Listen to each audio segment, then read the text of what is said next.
ก็เลิฟให้น้องเอี้ยงนะครับคิดถึงคิดฮอดความเก่าตั้งแต่เป็นบ่าวเป็นสาวขึ้นไหมคนเอิ้นน้องว่านางไออายก็ได้สายผ้าแดงไทยบ้านว่าเหมาะสม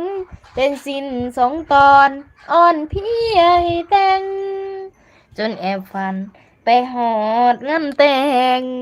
เสียดายแห้งบุญน้องบ่สงแต่หลายปีผ่านย้อนเงินย้อนงานและวันเวลาเห็นให้ห้างเฮาห้างป่าสุขสตาพัดพาจากกันข่าวว่าน้องนางไอมีคนป้อนไข่จุงเข้าพาควัน จนมีลูกมีเต้าน้ำกัน แต่ฝันจำต้องเฮ็ดใจ มือบุญบังไฟ น้องยังจำได้ริมฝั่งน้องหานเมื่อครั้งหลายปีก่อนนั้นเฮาย้อนตำนานผาแดงนางไอ ด้วยสัญญาสิบ่ให้ลม คือน้องหันใหญ่